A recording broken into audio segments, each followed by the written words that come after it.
Ito pong Polytop na ito ay kontra-anay. Yan po ay tested ko na.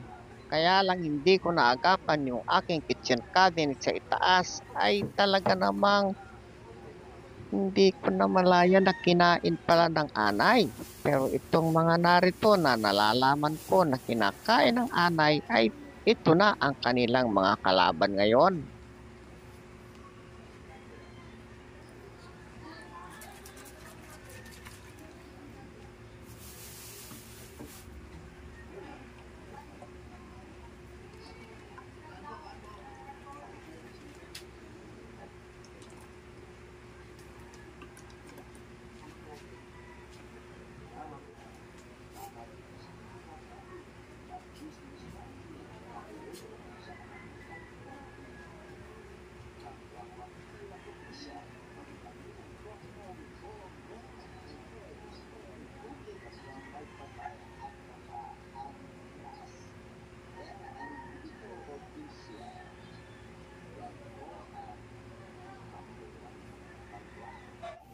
Yung ginagawa ko po na to ay nilalagyan ko po ng kontra-anay yung aking mga design ng kesame. Yan po yun. Kasi po ang anay, kahit po walang konektado sa mga kahoy, kung napapansin nyo, pagka-araw po na, pagkabuwan po ng Mayo, yung mga lumilipad na anay, dahil po sa taglamig na yun, ay kaya na nilang mabuhay na hindi bumababa sa lupa para makainom ng tubig. Pagka doon po sa mga lugar na ganon yun, ay napunta po sila doon, tinitiis na po nila ang uhaw, pero ang ginagawa po nila ay unti-unti nilang binubutasan yung kahoy para makapasok sila at maging safety po sila doon. Tuloy ko po ginagawa ko.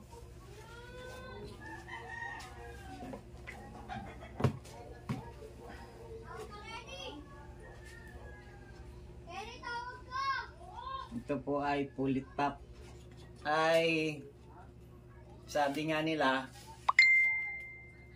matitigasan ka. Totoo po yun, hindi po yung joke. Matitigasan ka po pagka hindi ka nito marunong maghalo. Ipapakita ko pa naman sa inyo ngayon kung paano haluin at kung gaano karami ang inilalagay na hardener sa kontra-anay. Kontra-anay po itong ginagawa ko na ito. Maglalagay po tayo ngayon ng hardener. Papakita ko po sa inyo kung paano maglagay ng hardener. Yan po oh. Halos napakaliit lang po nitong pinangkukuha ko kasi kung napakarami po nang mailagay mo nito ay titigas naman po kaagad yung ginagawa mo. Ito po, ayan lang po oh. Ayan. Kuha na tayo ng Polytop. Ayan po oh.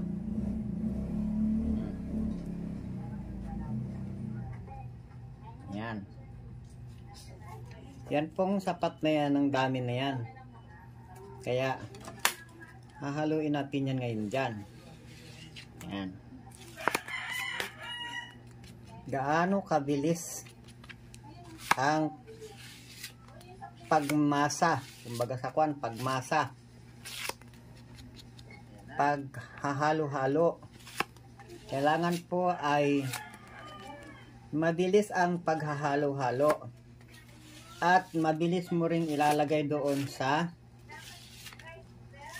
paglalagyan para po doon na siya agad tumigas. Ayan, doon. Niyakyat ko yan doon.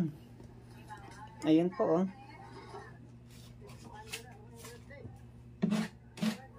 Ubos na ubos. May natira man ay kakaunti. Hindi pa naman siya masyadong matigas dahil sa bilis ng paghagod natin doon.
Mga kahimas, pinturahan na natin yung ating mga ginawa na gaya niyan, no?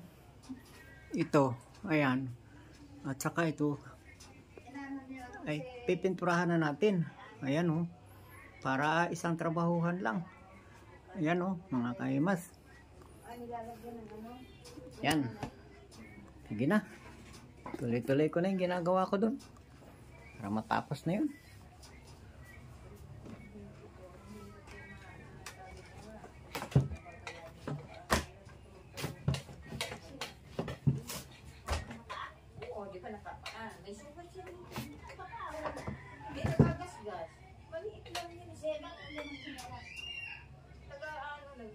Galo ng sinilas at may nababangga-bangga.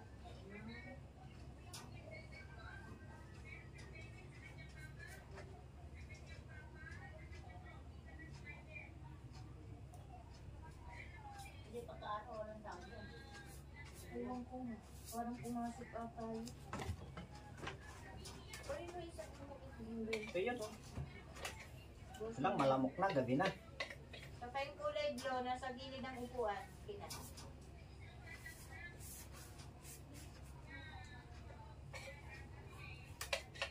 Uy, lamok. Lalaki. Inaanay din, inaanay din. Alam mo, di ba may lumilipad na ano, sa lulong gamo-gamo? Anay pala yun? Ay naku, ang sakit pa naman kumagat. Anay pala yun, pagka ano, pagka nung ano, Mga lamok, mga kaimas. kung saan-saan sila umano. Ako, yun na yun. Ako na magbibit-bit na. Binibenda ko.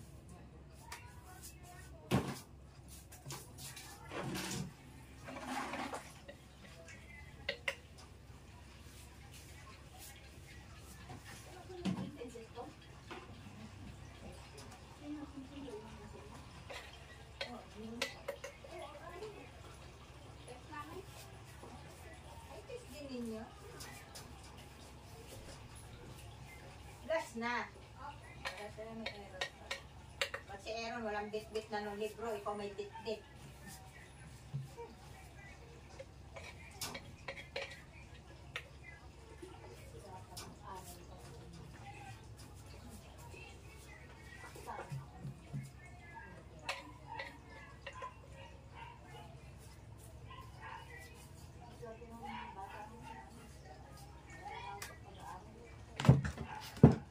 Mga kaimas, dito muna ako.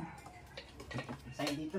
Si Aaron, si D-Boy, nakapasa sa ano yun, nag-apply sa ano yung trabaho sa City Hall. Walang pumasa siya. Pero mapasok pa siya pagka bakasyon. Pero nakaano siya.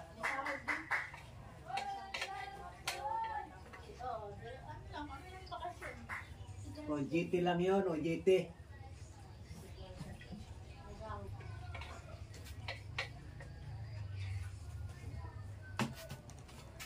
Ito mga kaimas, ha? Pasensya na, medyo tumalikod ako. Kasi tinuid ko lang doon. Mas lalo yung pinakahating gabi. Kagabi, las 11. Napakalaan. Hindi lang kami ng po. Parang nasa Baguio. Kami lang nagpunta kami ng Baguio, walang ligo-ligo eh. Alamig kaya? Kailan? Ayan, o. Mga kaimas, o. Ayan, o. Ayan nyo. Hindi mo nakita yun?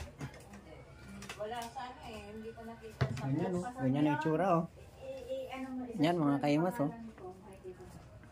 Yan po. Magiging design na ngayon yan. Na kulay ng gray. Yan po, o. Ano yung pintura na yan? Ayan po.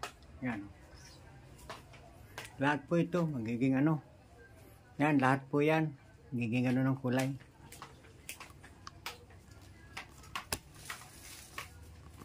Balik ako mga kaimas. Mga kaimas. Lapit na matapos to. Pag natapos to, manonood muna ako ng balita. Mahalaga yung balita sa araw-araw.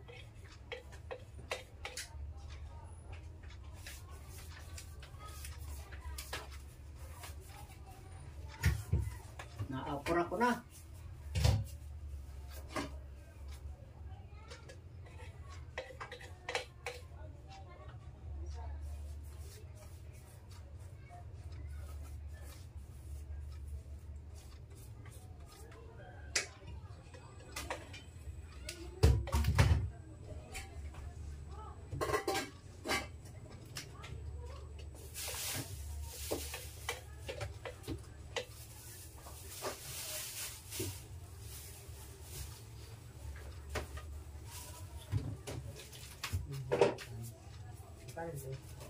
Then,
Ay, oo, sige.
Tuloy ko pa.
Ayan, okay na po.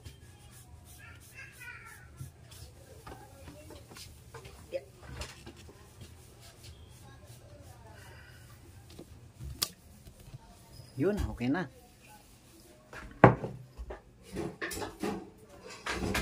Meron ba akong dalawa? Yun, oh. Tatlo pala. Isa pa lang ang tapos. Ayan po.